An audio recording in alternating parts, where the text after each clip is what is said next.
ஆண்டவன் வறுமை ரட்சகருமாகிய இயேசு கிறிஸ்துவின் நாமத்தில் மீண்டுமாக இந்த புதன்கிழமை மாலை வேளையிலே அவருடைய பாதத்திலே நம்மை கூட்டி சேர்த்தமைக்காக நான் அவருக்கு நன்றி செலுத்துகிறேன்.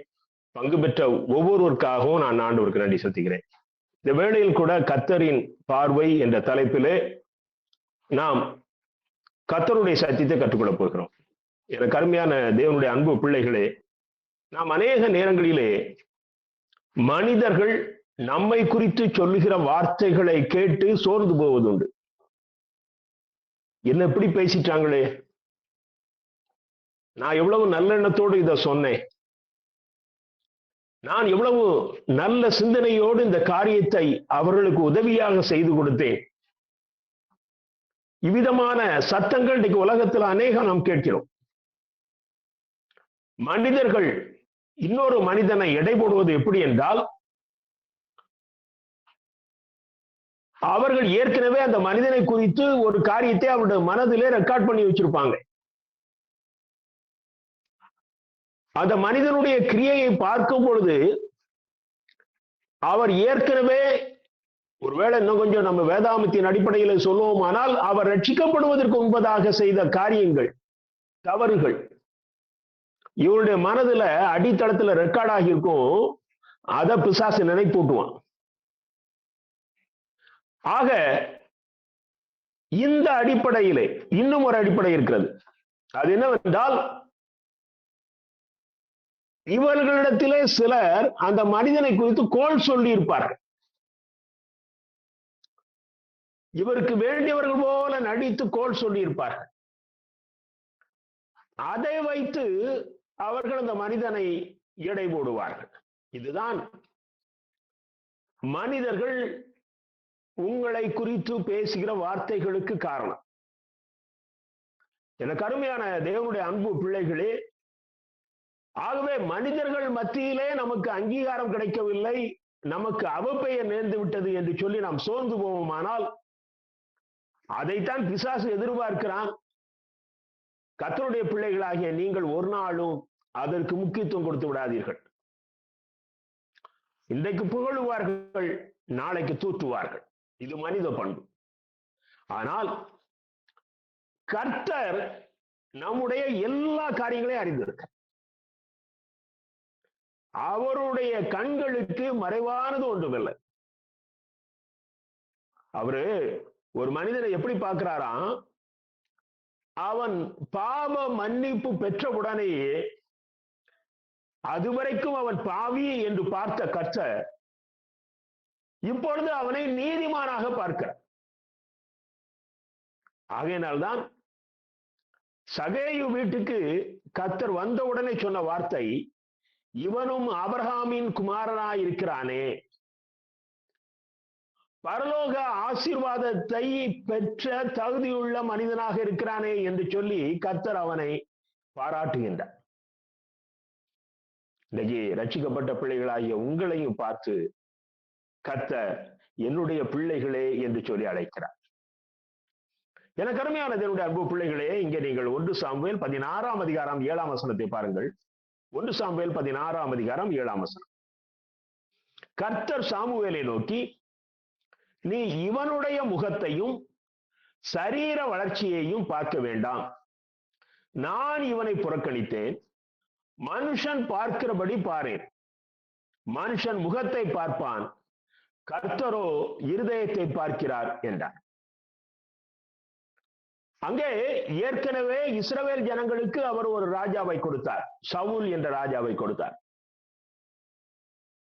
அவர் எப்படி இருப்பாராம், அந்த ஜன கூட்டத்துக்குள்ள நின்னாச்சுன்னா அவருடைய உயரம் அங்கிருந்த அனைவருடைய உயரத்தை விட அதிகமான உயரம். ஒரு நல்ல பர்சனாலிட்டி. ஜனங்கள் ஒரு ராஜா எப்படி இருக்க வேண்டும் என்று கற்பனை பண்ணியிருந்தார்களோ, அவர்கள் கற்பனை பண்ணின உருவத்தை அவர் அவர்களுக்கு ராஜாவாக கொடுத்தார். இப்போ சாமுவேலை ஈசாயின் வீட்டுக்கு கர்த்தர் அங்கே ஒரு மகனை இஸ்ரவேலின் ராஜாவாக அபிஷேகம் பண்ணும்படியாக அனுப்புகிறார்.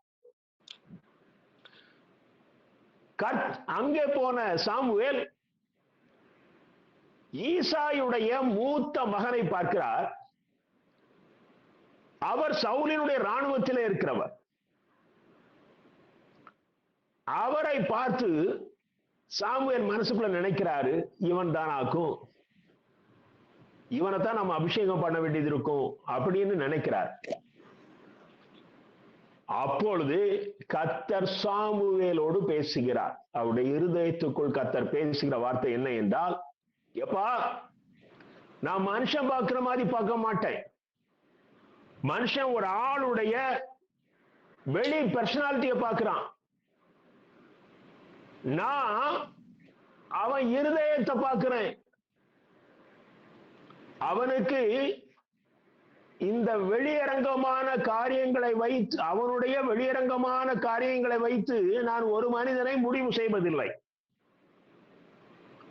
நீங்க பாருங்க, சங்கீதம் 11:4 தாவீது சொல்லுகிறார், கர்த்தர் தம்முடைய பரிசுத்த ஆலயத்தில் இருக்கிறார், கர்த்தருடைய சிங்காசனம் பரலோகத்தில் இருக்கிறது, அவருடைய கண்கள் மனுபுத்திரரை பார்க்கிறது, அவருடைய இமைகள் அவர்களை சோதித்தறிகிறது. நீ ஆலயத்துக்குள்ள வந்து உட்கார்ந்து இருக்கிற, கர்த்தர் உன்னை பார்க்கிறாரு.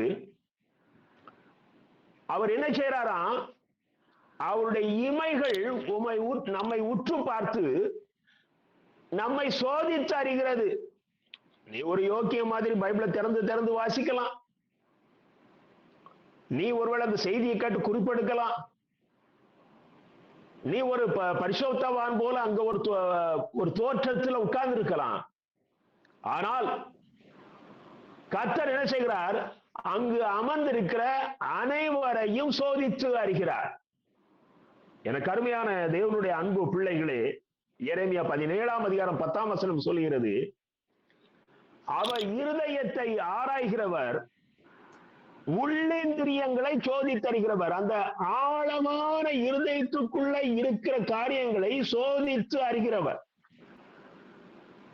எனக்கு அருமையான தேவனுடைய அன்பு பிள்ளைகளே, மனுஷர் உள்ளத்தில் இருப்பதை அவர் அறிந்திருக்கிறபடியால் மனுஷரை குறித்து ஒருவரும் அவருக்கு சாட்சி கொடுக்க வேண்டியதில்லை. இன்னைக்கு அங்க இயேசு கிறிஸ்து சொல்லுகிற ஒரு காரியம், இயேசுவோடு சீஷர்கள் பேசிக் கொண்டிருக்கிறார்கள்.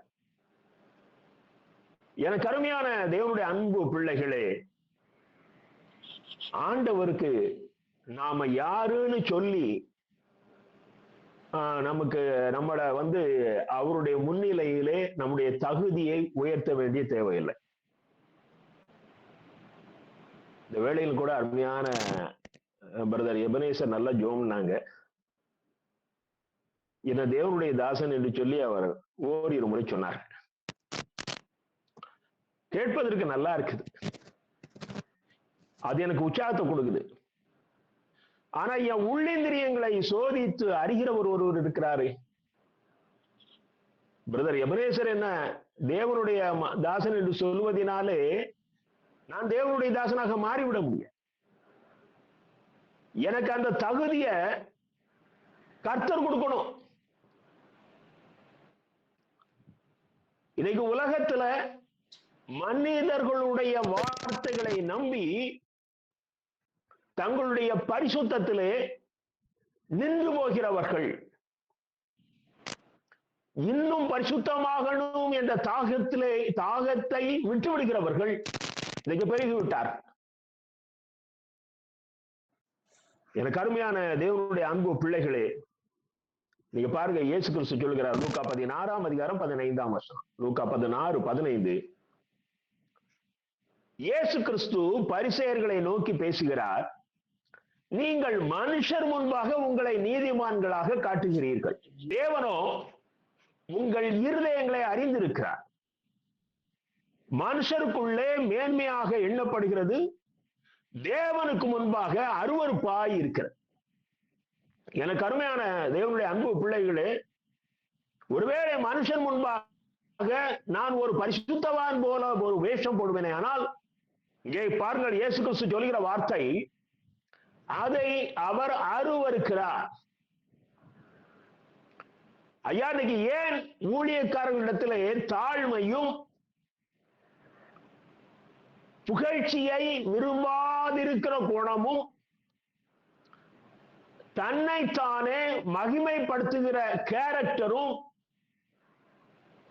அதிகமாக இருக்கிறது.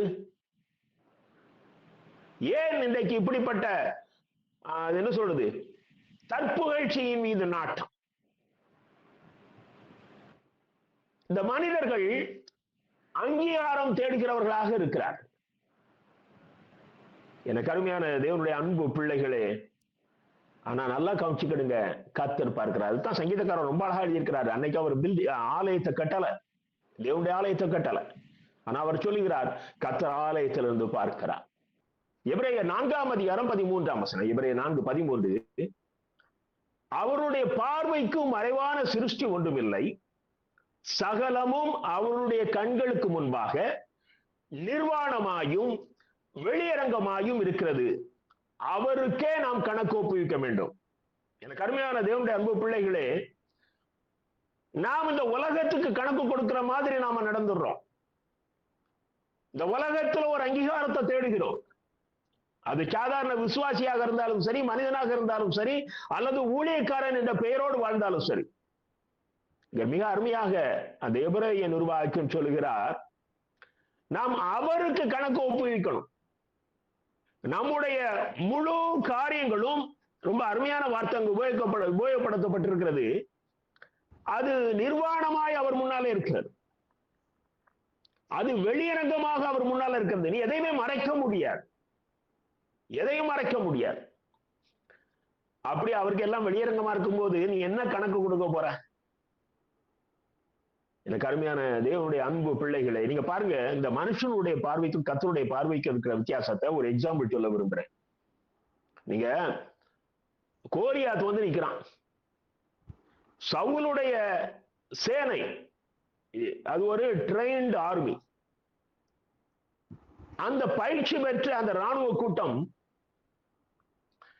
அந்த மனிதனுடைய ஸ்ட்ரக்சரை பார்த்து நம்ம கெப்பாசிட்டிக்கு அவங்க கூட மோத முடியாது அப்படின்னு அவங்க உணர்றாங்க. அது குவைட் நேச்சர். அவர்கள் தங்களுடைய சாதாரண கண்களினாலே அவனை பார்க்கிறார். இப்போ தாவீது வராரு, உலக பிரகாரமான ராணுவத்திலே எந்த பயிற்சியும் பெறாத ஒரு மனிதன். இப்ப அவரு பார்க்கிறாரு, எப்படி பார்க்கிறாரு? அவருக்குள் கர்த்தரை வைத்துக் கொண்டு கர்த்தர் பார்க்கிற பார்வையிலே பார்க்கிறார். இதுதான் ரொம்ப முக்கியம். நாம் எப்படி பார்க்கிறோம்? கர்த்தர் பார்க்கிற பார்வையில பார்க்கிறோமா? ஆகையினாலதான் தாவீது கோலியாத்தை கண்டு பயப்படவில்லை. அவருடைய வாயில் இருந்து விசுவாச வார்த்தைகள் வெளிவருகிறது. நீ இன்னொரு சம்பவத்தை பார்க்கலாம். கர்த்தர் இஸ்ரவேலின் 12 கோத்திரத்தில இருந்து 12 தலைவர்களை கானானுக்குள்ள அனுப்புறாரு, வேவு பார்த்து வரும்படியாக. இந்த 12 பேரும் வேவு பார்த்துட்டு வர்றாங்க. அதுல 10 பேர் சாதாரண நம்மளை போல மனிதர்களாக பார்க்கிறார்கள். அவங்க பார்த்தது சரியா தான் பார்த்திருக்காங்க, தப்பா பார்க்கல. ஆனால் அவர்கள் பார்வை ஒரு சாதாரண மனிதனுடைய பார்வை. இங்கே காலேப்பும் யோசுவாவும் போயிருக்கிறார்கள் அவர்களோடு. அவங்க எப்படி பார்க்கிறாங்கன்னா, கர்த்தர் எப்படி பார்க்கிறாரோ அப்படி பார்க்கிறாங்க.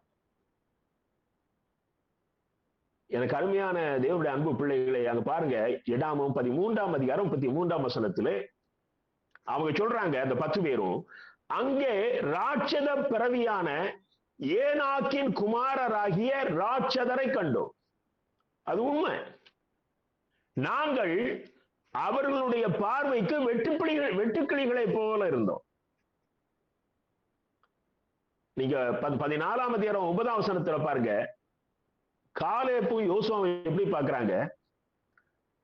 அவர்கள் நமக்கு இரையாவார்கள், அவர்களை காத்த நிழல் அவர்களை விட்டு போயிற்று, கர்த்தர் நம்மோட இருக்கிறார், நாம் அவர்களுக்கு பயப்பட வேண்டியதில்லை. இதுதான் இன்றைக்கு கர்த்தருடைய பார்வைக்கும் ஒரு மனுஷனுடைய பார்வைக்கும் உள்ள வித்தியாசம். எனக்கு அருமையான ரட்சிக்கப்பட்ட அன்பு தேவனுடைய பிள்ளைகளே, நம்முடைய பார்வை கர்த்தருடைய பார்வையை போல மாறணும். அப்படி மாறிட்டுன்னா இன்னைக்கு சபைகளுக்குள்ள பிரச்சனை வராது.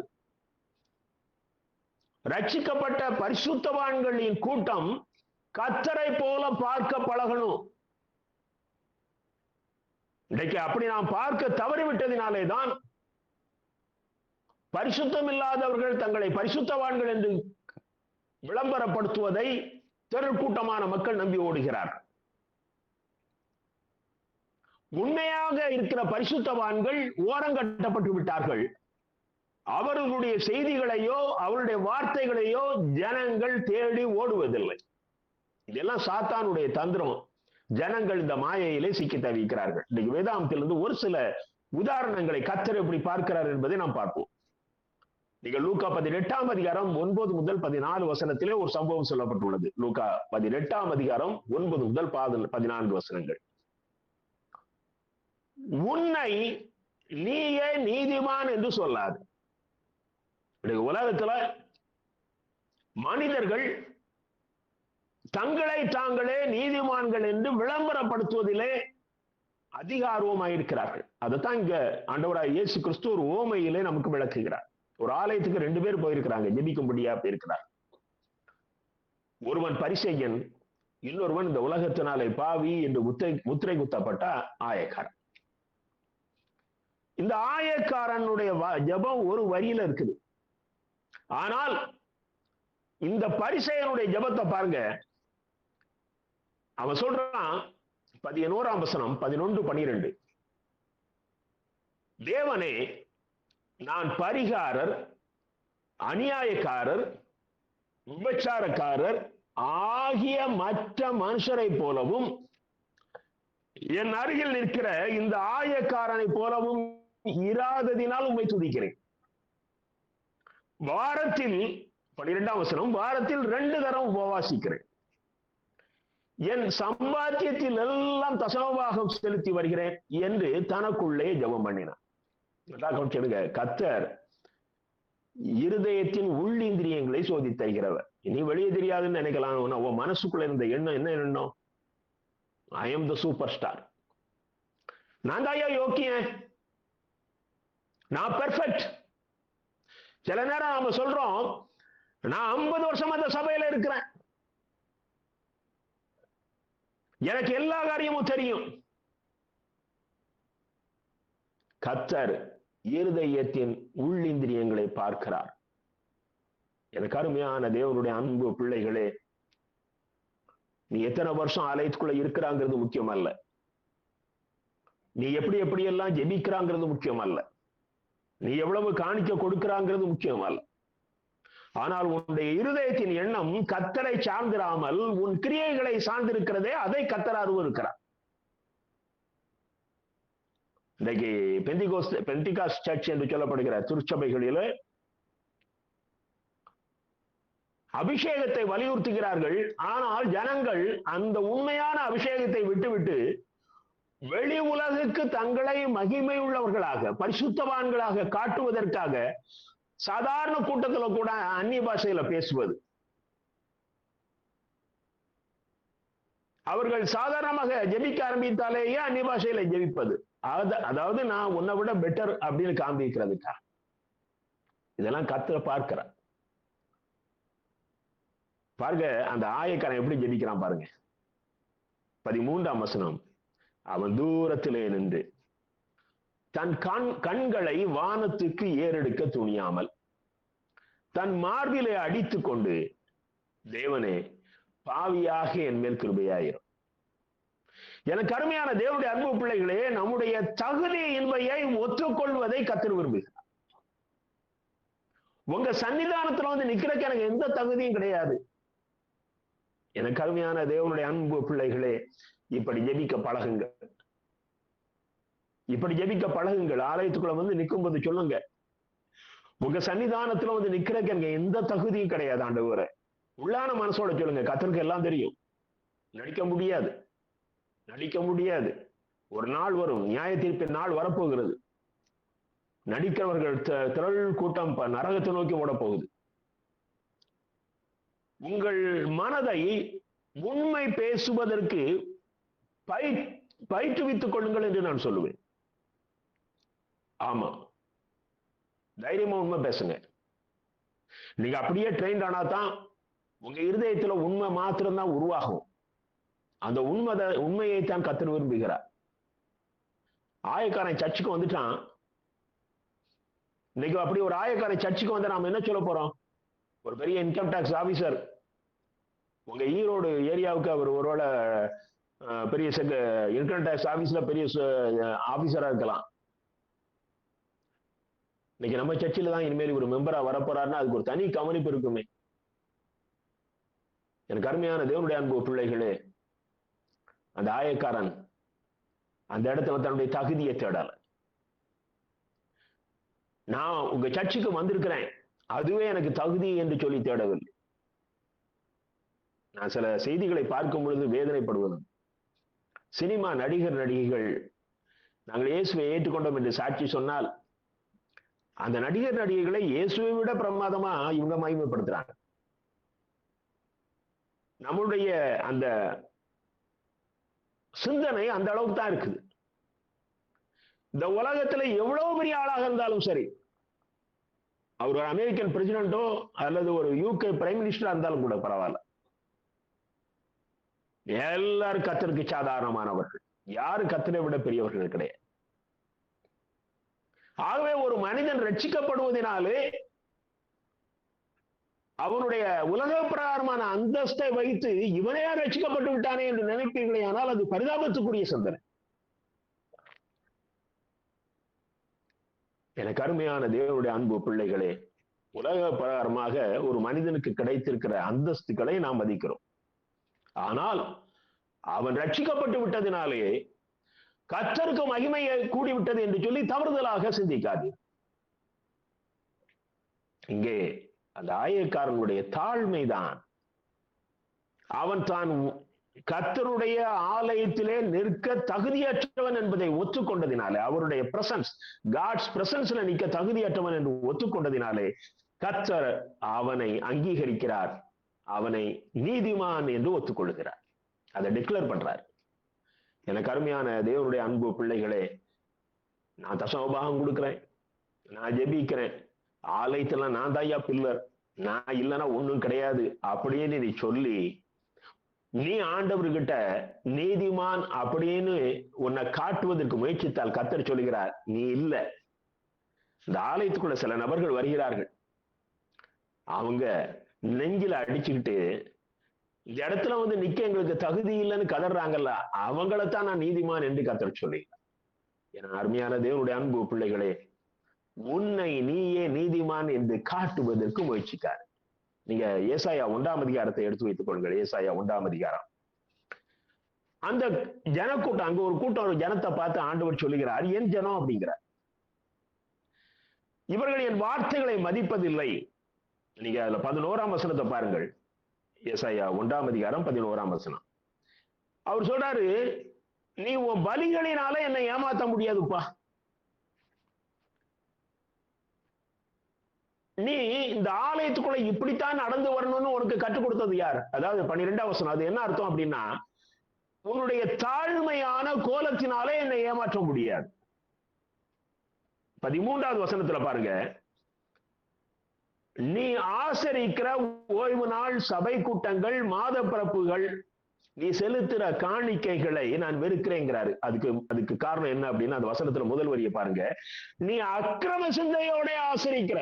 ஆமா, ஆண்டவருக்கு மாத பிறப்புக்கு நீ ஆலயத்துக்கு வரணும்னு விரும்புகிறார், நீ ஓய்வு நாளுக்கு ஆலயத்துக்கு வரணும்னு விரும்புகிறார், சபையில் நடக்கிற கூட்டங்களுக்கு நீ வரணும்னு விரும்புகிறார், நீ உற்சாகமா காணிக்க கொடுக்கணும்னு விரும்புகிறார்.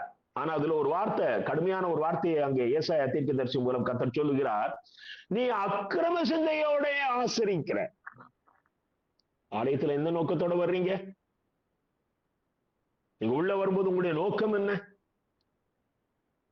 எனக்கு அருமையான தேவனுடைய அன்பு பிள்ளைகளை, இதை சொல்லிவிட்டு நீங்கள் 15ஆம் வசனத்தை பாருங்கள்.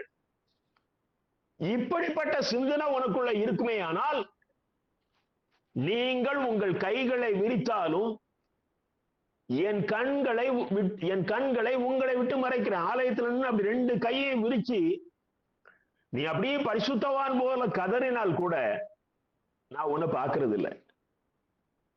நீ மிகுதியாய் ஜெபம் பண்ணினாலும் அதை நான் கேட்க மாட்டேன்.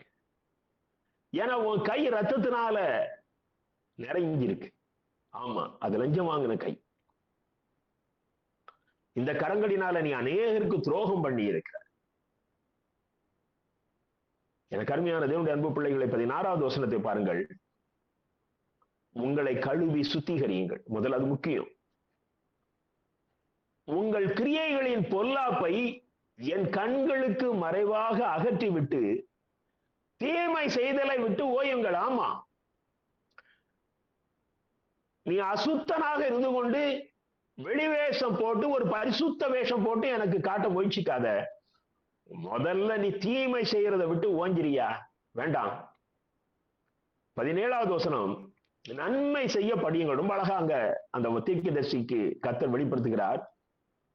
நீ நன்மை செய் என்று சொல்லவில்லை, நன்மை செய்ய படியுங்கள், நியாயத்தை தேடுங்கள், ஒடுக்கப்பட்டவனை ஆதரித்து திக்கற்ற பிள்ளையின் நியாயத்தையும் விதவையின் வழக்கையும் சாரி.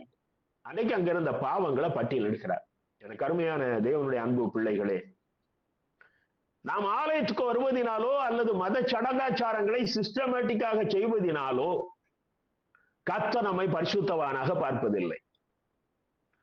உன்னுடைய உள்ளான நிலைமையை ஒத்துக்கொண்டு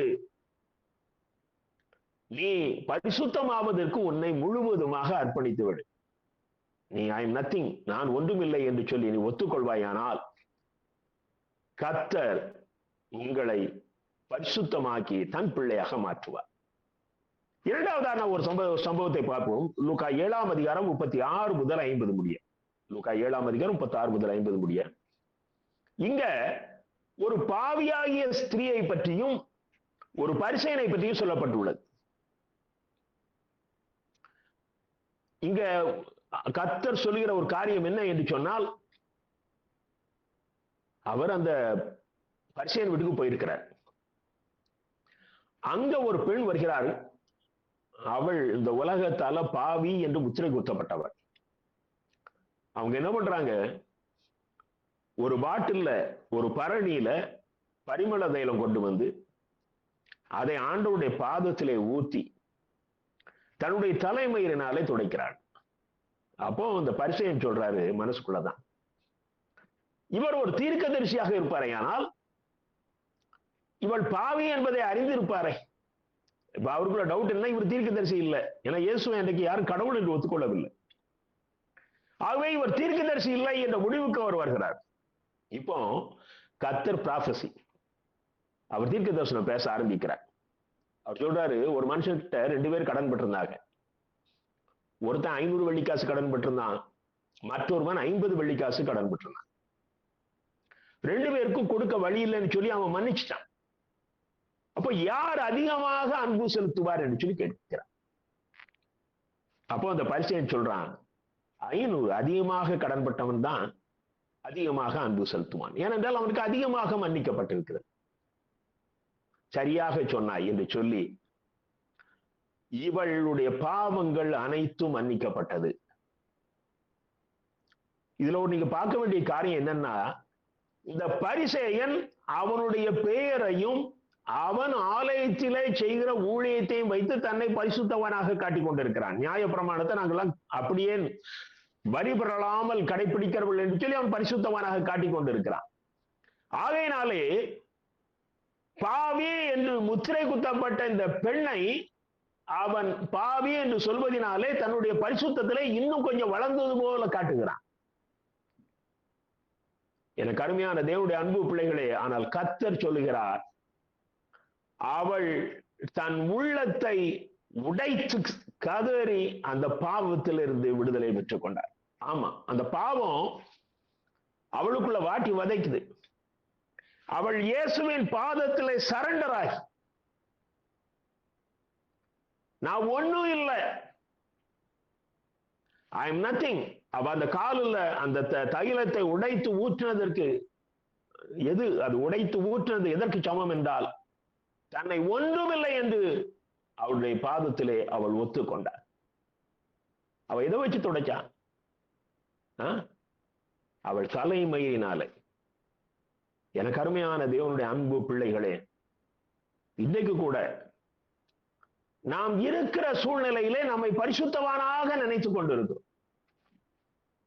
2 பேரையும் ஆண்டவர் பார்க்கிறாரு. அந்த பாவியாகிய ஸ்திரீ தான் ரட்சிக்கப்பட்டு அவள் உற்சாகமாக அந்த இடத்துல இருந்து கடந்து சென்றாள் பார்க்கிறோம். இவன் அதே நிலைமையில தான் இருக்கிறான். இவன் அந்த மாய்மாலத்திலே தான் இருக்கிறான். கர்த்தருடைய பார்வை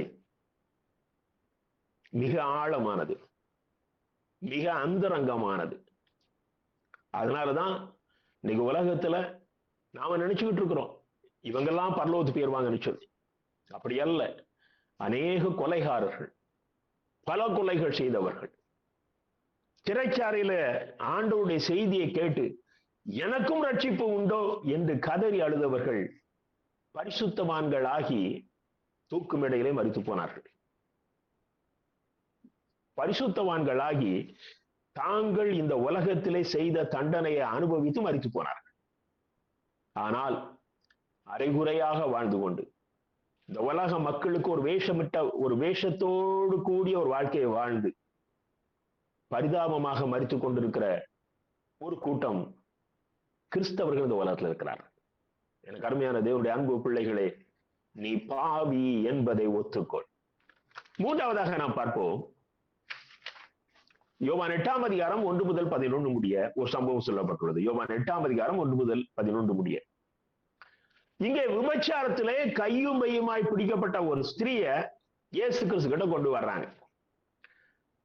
அந்த கூட்டம் யாரு அப்படின்னா, அங்கேயும் பரிசேயர்களும் வேதபாரர்களும் தான் இருக்காங்க.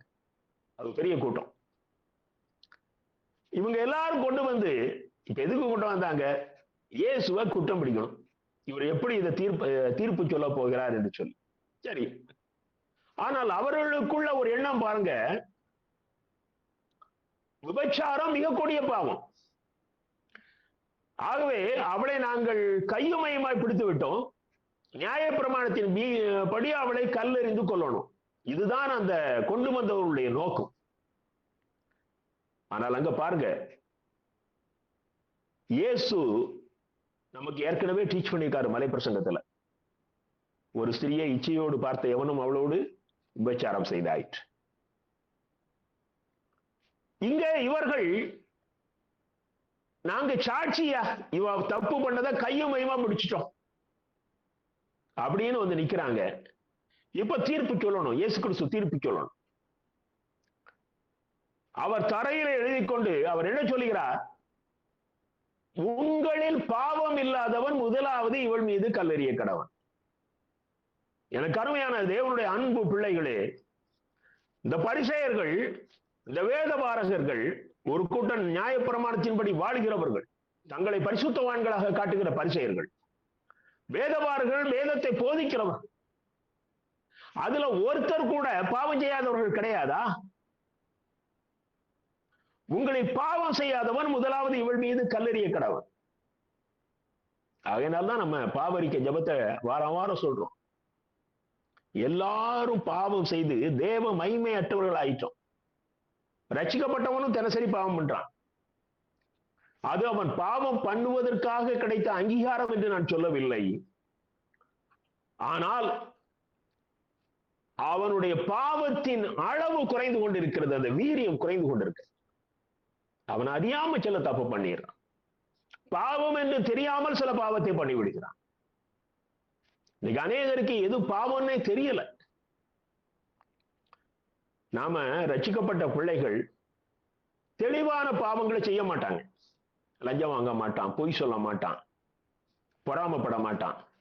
சில காரியங்கள் வெளியரங்கமான சில அவனுக்கு தெரியும், படிச்சுன்னு தெரியும், இதெல்லாம் பாவம் என்று அவர்கள் விட்டு விடுவார். ஆனால் சில காரியங்களை அவர்கள் அறியாம செய்து விடுவார். துன்மார்க்கனோட கொஞ்ச நேரம் உட்கார்ந்து பேசிக்கிட்டு இருப்பாங்க. அந்த துன்மார்க்கன் சொல்லுகிற காரியங்கள் எல்லாம் கேட்டுட்டு இருப்பாங்க. சபைக்கு விரோதமா அவன் பேசுறதை இவங்க சரிக்கு சமமாக கேட்டுட்டு இருப்பாங்க. நான் ஒண்ணுமே செய்யல, அவன் சொன்னா கேட்டுக்கிட்டு இருந்தேன். இது பாவம். இது ஒரு எக்ஸாம்பிளுக்காக சொன்னேன். இப்படிப்பட்ட நல்ல பிள்ளைகள் கூட சில பாவத்திலே விழுந்து விடுகிறார்கள். அது பாவம் என்று அவர்களுக்கு தெரிவதில்லை. நான் தவறு செய்யவில்லையே, எனக்கு அருமையான தேவனுடைய அன்பு பிள்ளைகளை, அப்படி இருக்கும்போது இவங்க அந்த வேதபாரகரும் பரிசேயரும் கர்த்தர் சொன்ன அந்த ஒரு வார்த்தையில உள்ளம் குத்தப்பட்டவர்களாக அந்த இடத்தை விட்டு கடந்து சென்று விட்டார்கள். ஒருவர் கூட அந்த ஸ்திரீயை குற்றவாளி என்று தீர்மானிக்க முடியவில்லை. மற்றவர்களை குற்றம் சொல்லி உன்னை பரிசுத்தவானாக காட்ட முயற்சிக்காது. கர்த்தர் பார்க்கிறார். கர்த்தர் பார்க்கிறார். உனக்கு நீ நியாயாதிபதி, அவ்வளவுதான். உனக்குள்ளேயே ஆவியானவர் பேசிக்கிட்டு இருக்கிறார். ஆக நீ உன்னைத்தான் பார்த்து, நீ எனக்கு இன்னும் இந்த குறை இருக்குதே, நான் தினசரி பரிசுத்தத்துல வளரணுமே என்று சொல்லி நீ உன்னை பார்க்க வேண்டுமே ஒழிய, இவர்கள் எல்லாரும் பாவிகள், அவர்களை விட நான் பெட்டர் என்று சொல்லக்கூடாது. நீ 100 மார்க் வாங்கணும். அவன் 80, இவன் 85, அவன் 90, நான் 95 என்று சொல்லி திருப்தி அடைஞ்சு பிரயோஜனம் கிடையாது. எனக்கு அருமையான தேவனுடைய அன்பு பிள்ளைகளே, வசனம் சொல்லுகிறது, யோவான் 8:9, அவர்கள் அதை கேட்டு தங்கள் மனசாட்சியினால் கடிந்து கொள்ளப்பட்டு பெரியோர் முதல் சிறியோர் வரைக்கும் ஒவ்வொருவராய் போய்விட்டார்கள். எனக்கு அருமையான தேவனுடைய அன்பு பிள்ளைகளே, மற்றவர்களை குற்றவாளிகள் என்று சொல்லி நீங்கள் அதன் மூலம் உங்களை நீதிமான்களாக இந்த உலகத்துக்கு காட்ட முயற்சிக்காதீர்கள். சங்கீதம் 139 1 முதல் 3 வசனங்களை பார்ப்பீர்களே ஆனால், கர்த்தாவே, நீர் என்னை ஆராய்ந்து அறிந்திருக்கிறேன், என் உட்காருதலையும் என் எழுந்திருக்குதலையும் நீர் அறிந்திருக்கிறேன், என் நினைவுகளை தூரத்திலிருந்து அறிகிறீர், நான் நடந்தாலும் படுத்திருந்தாலும் என்னை சூழ்ந்திருக்கிறீர், என் வழிகள் எல்லாம் நமக்கு தெரியும். நல்லா கவனிங்க, இந்த சங்கீதம் சாதாரணமா நம்ம சொல்லிடுறோம். ஒவ்வொரு வரியிலையும் நீ பாவத்துல விழுகிற சூழ்நிலைகளை அங்கே ஒத்துக்கொள்ளுகிறார். நீர் என்னை ஆராய்ந்து அறிந்திருக்கிறீர், என் உட்காரும் பொழுதும் பாவம் பண்றான், எழுந்திருக்கும் போதும் பாவம் பண்றான், உன் நினைவுல பாவம் பண்றான், நடக்கும் போதும் பாவம் பண்றான், படுக்கும் போதும் பாவம் பண்றான். அவனுடைய வாழ்க்கையின் வழிகள் எல்லாம் இந்த மூமெண்ட்ல இருக்கு. அவனுடைய நடைமுறை பாவனைகளில் இருக்கிறது. எல்லாவற்றையும் கர்த்தர் அறிந்திருக்கிறார். கர்த்தருடைய கண்களுக்கு மறைவானது ஒன்றுமில்லை. எனக்கு அருமையான தேவனுடைய அன்பு பிள்ளையே, பிறரின் குறைவை சொல்லி அதன் மூலம் உன்னை குறைவற்றவன் என்று காட்டிக்கொள்ள முயற்சிக்காது. 4வதாக ஒரு சம்பவத்தை பார்ப்போம். மார்க் 12ஆம் அதிகாரம் 41 முதல் 44 முடிய. மார்க் 12 41 முதல் 44 முடிய. இங்க ஒரு சம்பவம் நடக்குது. ஒரு ஏழை விதவை, அங்க சர்ச்சில் இருக்கிற ஐசியமார்கள் எல்லாரும் போய் காணிக்கப்பட்டியல காணிக்க போடுறாங்க. இயேசு கிறிஸ்து அதை உற்று நோக்கி கொண்டிருக்கிறார். அப்ப அவர் சொல்லுகிறார், 41ஆம் வசனத்தை பாருங்கள், காணிக்கை பெட்டிக்கு எதிராக உட்கார்ந்து ஜனங்கள் காணிக்கை பெட்டியில் பணம் போடுகிறதை பார்த்து கொண்டிருந்த இயேசு, ஐஸ்வர்யவான்கள் அநேகர் அதிகமாய் போட்டார்கள். ஏழையான ஒரு விதவையும் வந்து ஒரு துட்டுக்கு சரியான 2 காசை போட்டார். அப்பொழுது அவர் தம்முடைய சீஷரை அழைத்து, காணிக்கை பெட்டியில் பணம் போட்ட மற்றெல்லாரை பார்க்கிலும் இந்த ஏழை விதவை அதிகமாய் போட்டாள் என்று மெய்யாகவே உங்களுக்கு சொல்லுகிறேன்.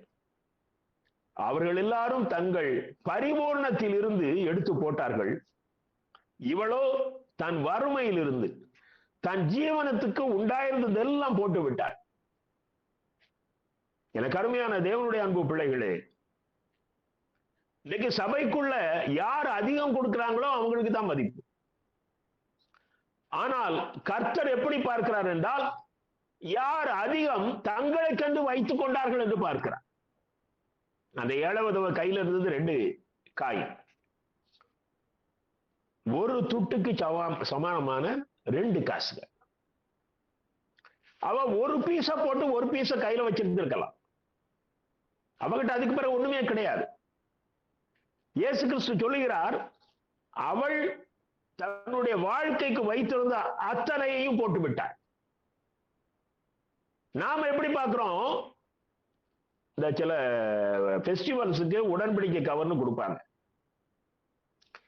அந்த கவர்ல காணிக்கை எழுதி யார் போட்டாங்கிற அந்த பேர் எழுதும். ஒருவேளை காணிக்கை அமௌண்ட் எழுதலைனாலும் பேர் எழுதுவாங்க. அதனால எண்ணுறவங்களுக்கு தெரியும், இவர் இவ்வளவு போட்டாரு, இவர் இவ்வளவு போட்டாருன்னு சொல்லி. நாம் அதிகமாக அப்படிப்பட்டவர்களைத்தான் நம்முடைய மனதில் இவங்கெல்லாம் நல்லா கொடுக்குறாங்க நம்ம நினைக்கிறோம். ஆனால் கர்த்தர் எப்படி பார்க்கிறார்? அவளுடைய வீட்டினுடைய நிலைமையை பார்க்கிறார். அங்க என்ன இருக்குது? நம்முடைய பார்வைக்கும் கர்த்தருடைய பார்வைக்கும் மிகுந்த வித்தியாசம் இருக்கு. நல்ல செழிப்பா கம்ஃபர்ட்டா இருக்கிறவங்க ஆண்டவருக்கு அதிகம் கொடுக்கிறது இல்லை. அவங்க உலக பிரகாரமாக வெளி தோற்றத்துக்கு அதிக பணம் கொடுக்கிறவர்கள் போல தோன்றினாலும் கர்த்தருடைய பார்வையிலே அவர்கள் குறைவாக கொடுக்கிறார்கள். இந்த உலகத்து ஊழியக்காரனை ஏமாத்திடலாம். நீ ₹1,00,000 குடிச்சா அவன் நல்ல நாய்க்குட்டி மாதிரி உன் காலை சுத்தி வருவான். உன் வீட்டுல கல்யாணம்னா அவன் தான் முதல்ல வந்து நிற்பான். ஆனா கர்த்தரை ஏமாத்த முடியாது. எனக்கு அருமையான தேவனுடைய அன்பு பிள்ளைகளே, கிறிஸ்தவர்களாகிய உங்களுக்கு கர்த்தர் அதிகம் கொடுத்திருப்பது ஏனென்றால் நீ அந்த பணத்திலே உண்மையா இருக்கிறாயா என்று பார்ப்பதற்காக. நீ அதுல கர்த்தருக்கு என்ன கொடுத்திருக்கிற? நீ கர்த்தருக்காக எதை இழந்திருக்கிற? அவருடைய நியாய தீர்ப்பிலே நீ எனக்கு என்ன செய்தாய் என்றுதான் அவர் கேட்க போகிறார். இவர்கள் எல்லாம் எனக்காக நான் பசியாய் இருந்த போது கொடுத்தவர்கள், நான் வஸ்திரம் இல்லாது இருந்த போது கொடுத்தவர்கள், நான் வியாதியாய் இருந்த போது கொடுத்தவர்கள், நான் காவலில் இருந்த போது கொடுத்தவர்கள். எனக்கு அருமையான தேவனுடைய அன்பு பிள்ளைகளே, கர்த்தருடைய பார்வை முழுவதும் வித்தியாசமானது. ரொம்ப கம்ஃபர்ட்டா சேர்த்து வச்சுக்கிட்டு ஆலயத்துல போய் ஏதாவது ஒரு ஆலயத்துக்கு தேவையான பொருட்களை வாங்கி கொடுங்கன்னா கொஞ்சம் கூட நம்முடைய பேக்கெட் நோகாம எடுத்து கொடுத்து வாங்கி கொடுத்துட்டு நான் ரொம்ப செய்த மாதிரி நீ உங்க சர்ச்சுக்குள்ள நடந்து வரலாம். ஆனா கர்த்தர் உன்னை பார்க்கிறார். கர்த்தருடைய பார்வையில் நீ ஏமாற்ற முடியாது. எனக்கு அருமையான தேவனுடைய அன்பு பிள்ளைகளே, கர்த்தருக்கு கொடுப்பதிலே உண்மையாயிருங்கள். கர்த்தர் பார்க்கிறார். கர்த்தர் பார்க்கிறார். சில நேரங்கள்ல சிலர்கள் தேவையோடு, குறிப்பாக மிஷனரி ஊழியங்கள், அது கர்த்தருடைய ஊழியம். அன்னைக்கு சீகன் பால்க்கு வந்ததுனாலதான் நீயும் நானும் கிறிஸ்தவனா இருக்கிறோம். ஆனா உனக்கு மிஷனரி தரிசனம் இல்லை அப்படின்னா நீ நன்றி கட்டவன் என்று அர்த்தம். அந்த மிஷனரி தன்னுடைய சொத்துக்களை வித்து வந்து தரங்கம்பாடியில தன்னுடைய முழு சொத்தையும் செலவு பண்ணி அன்றைக்கு அந்த வேத எழுத்துக்களை நமக்கு தந்திராவிட்டால் இன்றைக்கு நாம் சில விக்கிரகத்தின் பின்னாலே ஓடிக்கொண்டு வந்திருப்போம். அந்த நன்மையை பெற்ற நாம் நம்மை போல, நம்முடைய மூதாதையரை போல அறியாமல் இருக்கிற ஜனங்களுக்கு ஆசீர்வாதத்தை பெற்ற நாம் ஆசீர்வாதமா இருக்க வேண்டாமா? கொடுக்கறதுல ஏன் ஏமாத்துறீங்க? கொஞ்சம் பெயின் வரட்டும், கொடுக்கும்போது கொஞ்சம் அது உடம்பு வலிக்கட்டும்.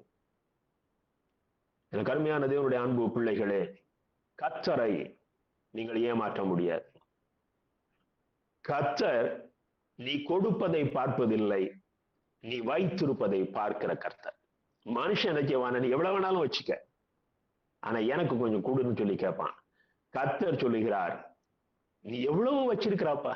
அதனாலதான் அங்க அப்போஸ்தலனாகிய பவுல் அங்கே கொரிந்து திருச்சபைக்கு சொல்லும் பொழுது மக்கதோனிய திருச்சபை மக்கள் எப்படி கொடுத்தார்கள் என்பதை மிக அழகாக சொல்லுகிறார்.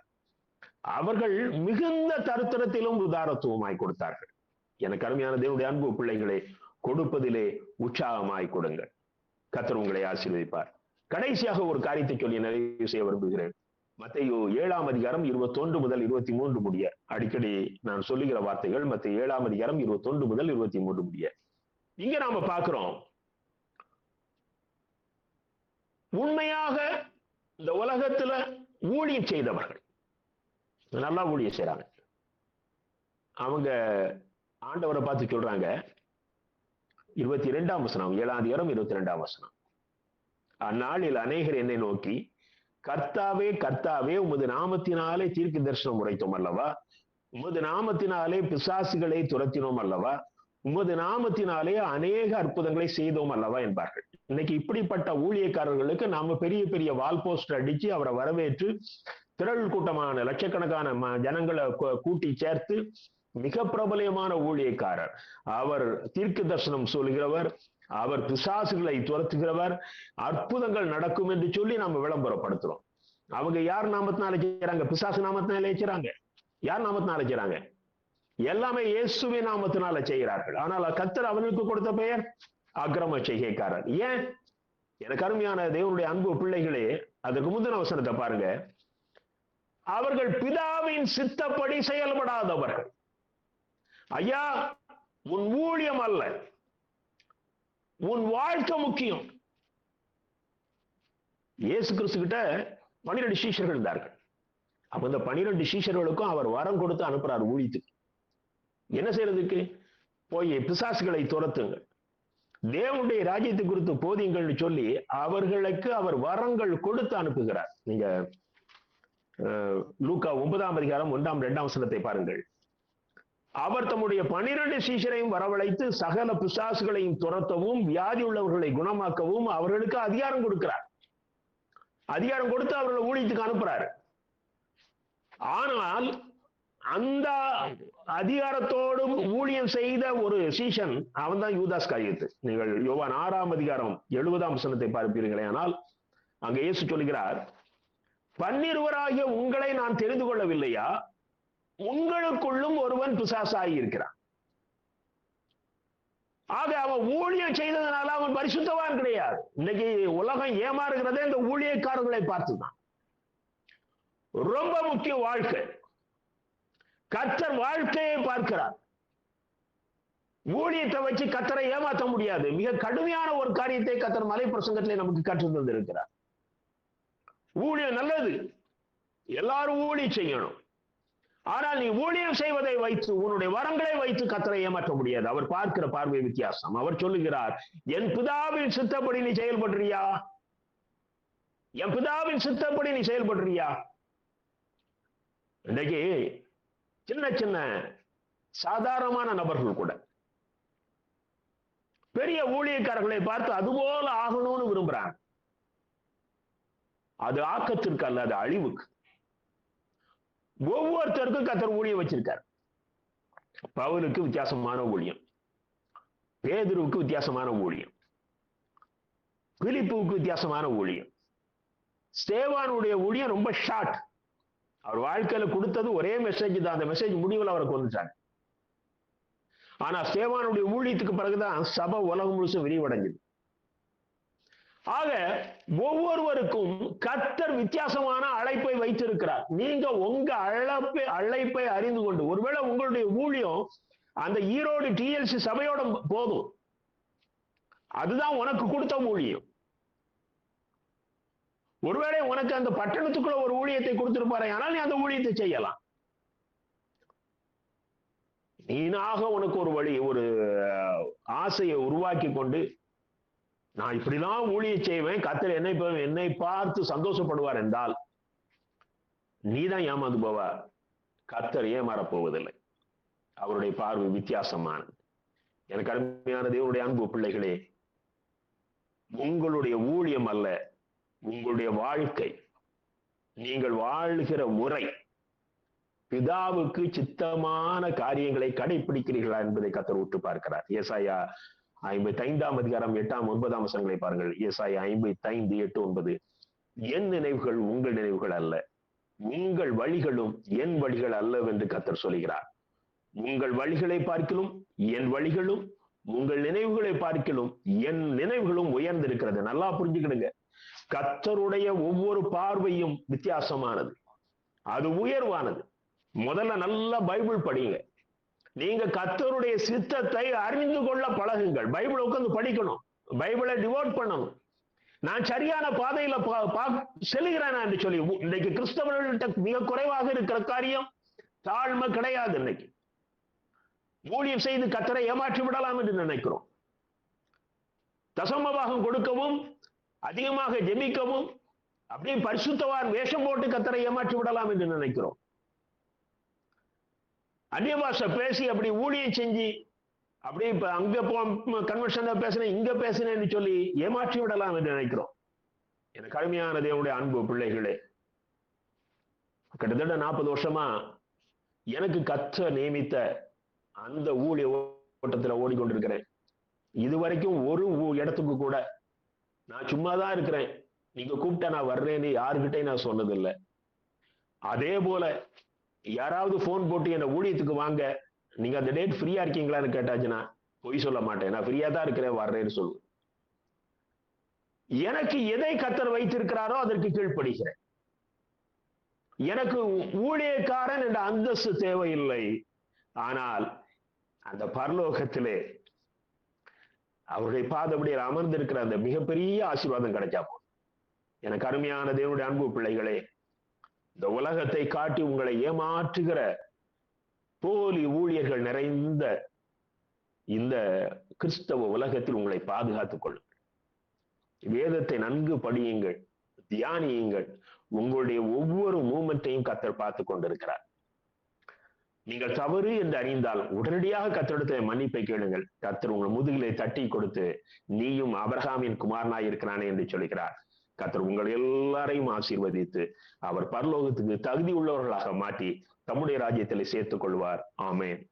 தலைகளை தாழ்த்தி நாம் ஆண்டவருக்கு வேண்டிக் கொள்வோம். மகா கிருபையும் இருக்கும் நிறைந்த நல்ல ஆண்டவரே, கர்த்தர் பார்க்கிறார், எப்படி பார்க்கிறார் என்பதை இந்த நாளிலே எங்களுக்கு கொடுத்து கற்றுக் கொடுத்த பாடத்துக்காக நன்றி செலுத்துகிறோம். உலகம் பார்க்கிற விதமாய் நீ பார்க்கிற ஆண்டவர் அல்ல, உடைய பார்வை வித்தியாசமானது என்று இந்த நாளிலே கற்றுக் கொடுத்ததுக்காக நன்றி செலுத்துகிறோம்.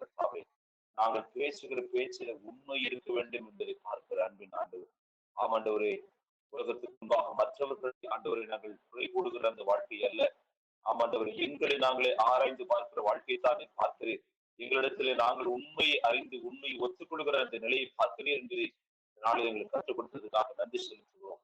ஆமாண்டவரே, நாங்கள் போடுகிற இந்த பரிசுத்த வேஷத்தை நீ பார்க்கிறேன். ஆமாண்டவரே, உண்மை நிலை உங்களுக்கு தெரியும். நாங்கள் என்னதான் வேஷம் போட்டாலும் எங்கள் வேஷம் உங்களுக்கு தெரியும் என்பதை கற்றுக் கொடுத்தது. நாங்கள் உண்மையை மனுஷர்களை ஏமாற்றலாம், உண்மையை ஏமாற்ற முடியாது என்பதை ஆண்டவரை கற்றுக் கொடுத்ததற்காக நன்றி செலுத்துகிறோம். நாங்கள் உலகத்தை ஏமாற்றுவதை போல உண்மை ஏமாற்ற முடியாது என்கிறதை இந்த நாளை கற்றுக் கொடுத்து சுவாமி. ஆமாண்டவரே, கொடுப்பதை நீ பார்க்க சுவாமி. கொடுப்பதிலே நாங்கள் ஆமாண்ட இது உலகம் எவ்வளவு அதிகமாய் கொடுக்கிறது என்பதை பார்க்கிறது. ஆனால் நீர் உமக்கு கொடுத்தது போக எங்களிடத்தில் என்ன இருக்கிறது, நாங்கள் எவ்வளவு எங்களுக்காக வைத்துக் கொண்டோம், எவ்வளவு மிந்தியாக உமக்கு கொடுத்தோம் என்பதை நீ பார்க்க சுவாமி. கொடுப்பதிலே அன்பின் ஆண்டவரே, நாங்கள் உண்மையா இருக்கிறோம், எவ்வளவு அன்போடு கொடுக்கிறோம், எவ்வளவு விசுவாசத்தோடு கொடுக்கிறோம் என்பதை நீ பார்க்க சுவாமி. ஆமாண்டவரே, அந்த பார்வையை எங்களிடத்தில் வரும்படியாக நீ கற்றுக் கொடுத்ததுக்காக நன்றி செலுத்துகிறோம். ஊழியம் அல்ல ஆண்டவரே, எங்களுடைய வாழ்க்கை முறைத்தான் பார்க்கிறேன். நாங்கள் எத்தனை அற்புதங்களையும் அடையாளங்களையும் செய்தாலும் அதை தாண்டி ஆண்டவரை அறிய என்று சொல்லிட்டாவே. ஆனாலும் எங்களுடைய வாழ்க்கை பேசும் பொழுது உண்மையுள்ள உத்தமமான ஊழியக்காரனே என்று சொல்லி அழைக்கிறதுக்கு நாங்கள் பாத்திரவான்களை நடந்து கொள்ள வேண்டும் என்று அழைக்கிறேன் சுவாமி. நாங்கள் இந்த பக்தி வேஷ மக்களை ஏமாற்றுவதற்காக செய்கின்ற காரியங்கள் அல்ல என்றதை எங்களுக்கு எடுத்து வைத்ததற்காக நன்றி செலுத்துகிறோம். இவைகளை எங்களுடைய வாழ்க்கையில நாங்கள் பார்த்து தேவன் பார்க்கும் பொழுது நாங்கள் உண்மையுள்ளவர்களாக இருக்குவோம். பாவி என்று ஒத்துக் கொள்கிற நிலைமையில் இருப்பதற்காகவும் வருஷத்த வேஷம் போடாமல் உண்மையை ஆண்டவரை நாங்கள் வெளிப்படுத்துகிற பிள்ளைகளாக வாழ்வதற்காகவும் தொடர்ந்து ஆண்டவரை நாங்கள் எங்களுடைய வாழ்க்கையை கொடுப்பதிலே உண்மையோடு கொடுக்கத்தக்கதாக, பாரத்தோடு கொடுக்கத்தக்கதாக, வாஞ்சியோடு கொடுக்கத்தக்கதாக நாங்கள் இருக்கத்தக்கதாக எங்களுக்கு உதவி செய்கிற ஆண்டவரே. நாங்கள் கொடுக்கும் பொழுது ஆண்டவரே வருத்தத்தோடும் அன்பின் ஆண்டவரை நாங்கள் நிறைவாய் பெற்றிருந்து குறைவை கொடுக்கிறவர்களாக அல்லாமல் மன நிறைவோடு கூட ஆண்டவரே கத்திருக்கின்ற ஊழியத்தை செய்கிற மக்களை தாங்குகிற நிலைப்பாட்டோடு கூட ஜெபத்தோடு கொடுக்கிறவர்களாக நாங்கள் இருக்கத்தக்கதாக எங்களை மாற்ற முடியாது நாங்கள் செபிக்கிறோம். மாத்திரமல்ல எங்களுடைய ஊழியத்திலே நாங்கள் தொடர்ந்து ஊழியத்தை செய்கிறோம் என்று சொல்லி எங்களுடைய வாழ்க்கை சரியில்லை என்று சொன்னால் அது ஊழியம் ஆண்டவரை உமக்கு ஏற்புடைய ஊழியமாக இருக்காது. நீர் பார்க்கிற ஊழியம் உண்மையுள்ள ஒரு மனிதராக ஜீவித்திலே உண்மையா இருக்க வேண்டும், வாழ்க்கையில பரிசுத்துல உண்மையா இருக்க வேண்டும். அந்த உண்மை இருந்தால் அந்த ஊழியத்தை அங்கீகரிக்கிறது என்று சொல்லி வெளிப்படையா நாங்கள் செய்கின்ற உங்களுடைய நாமத்தினாலே செய்கின்ற அற்புதங்களையும் அடையாளங்கள் போட்டு உலகை ஏமாற்றலாம், ஆனால் உண்மை ஏமாற்ற முடியாது என்று சொல்லி நாங்கள் கற்றுக் கொடுத்து சுவாமி. நாங்கள் கற்றுக்கொண்ட இந்த பாடத்திலே ஆண்டவரே நாங்கள் எங்களிடத்திலே காணப்படுகிற குறைகளை நிவர்த்தி செய்வதற்கு உங்களுடைய கிருபையும் உங்களுடைய பலத்தையும் உங்களுடைய ஒத்தாசையும் நாடி நிற்கிறோம். தேவனில் எங்களோடு கூட இடைப்பட்ட இந்த வார்த்தையின் மூலமாக தொடர்ந்து இன்னும் எங்களை சுத்திகரித்துக் கொள்ள, எங்களை பரிசுத்தப்படுத்திக் கொள்ள நீ வரும் பொழுது ஆண்டவரே மறுவற்றவர்களாக நாங்கள் காணப்படுவதற்கு, பரிசுத்தமாக்கப்பட்டவர்களை காணப்படுவதற்கு, ஆமாண்டவரே உங்களுடைய ரத்தத்தினால் கழுவப்பட்டவர்களை காணப்படுவதற்கு, தகுதியுள்ளவர்களாய் காணப்படுவதற்கு எங்களை ஆயத்தப்படுத்த முடியாது நாங்கள் செபிக்கிறோம். எல்லா செய்தியும் ஒவ்வொரு நாளும் எங்களை ஆயத்தப்படுத்த வேண்டும் என்கிறதான் சுத்திகரிப்பின் மூலமாக ஆண்டவரே எங்களிடத்தில் இருக்கிற குறைகளை ஆண்டவரை நாங்கள் கண்டறிந்து அவைகளை ஒத்தாசையோடு ரத்தத்தினாலே கழுவப்படுகிற அனுபவத்துக்குள்ள வர வேண்டும் என்று சொல்லி அழைத்திருக்கிறேன். அவைகளை நாங்கள் புரிந்து கொண்டு வருவதற்கு எங்களுக்கு உதவி செய்ய வேண்டும் என்று ஜெபிக்கிறோம். இந்த வார்த்தைகளை பகிர்ந்து கொண்டு உங்களுடைய அடியாருக்காக துதிக்கிறோம். தொடர்ந்து ஆண்டவரே உங்களுடைய அடியார் வழியாக நீர் எங்களுக்கு வெளிப்படுத்தி விடுகிற இந்த சத்தியங்களுக்காக நன்றி செலுத்துகிறோம். இந்த அடியாரை இன்னும் அதிகமாக வல்லமை பயன்படுத்தும். இன்னும் வார்த்தைகள் ஆண்டவரே கடினமான வார்த்தைகளோடு உடைத்து உருமாற்றுகிற வார்த்தைகளோடு நீ கொண்டு வருவதற்காக நன்றி செலுத்துகிறோம். தாழ்த்தும் நண்பர்கள் கொடுக்கிறோம். ஒரு வார்த்தை ஆண்டவரை சமட்டியாகும், அத்தனையான மலையை பிளக்கிற வார்த்தையாகும், ஆமாண்டவரை ஊடுருவி செல்கிற வார்த்தையாக இருக்கிறபடியாக நன்றி செலுத்துகிறோம். தொடர்ந்து எங்களை ஆளுகை செய்யும் வழிநடத்தும். பங்குபற்ற ஒவ்வொரு பிள்ளைகளையும் ஆண்டவரே இது கடினமாயிருக்கிறது என்று சொல்லாமல், இது கண்டிப்பாயிருக்கிறது என்று சொல்லாமல், இது எனக்கு ஏற்றது, இது எனக்கு தேவையானது என்கிற அங்கீகரிப்போடு அவர்கள் தங்களை சுய ஆய்வுக்கு உட்படுத்தக்கூடிய கிருபைகளை தந்து நடத்தும்படியாக ஜெபிக்கிறோம். இப்ப இயேசு கிறிஸ்துவின் பரிசுத்த நாமத்திலே தாழ்வோடு வேண்டிக் கொள்கிறோம். எங்கள் அன்பின் பரலோக பிதாவே, ஆமென்.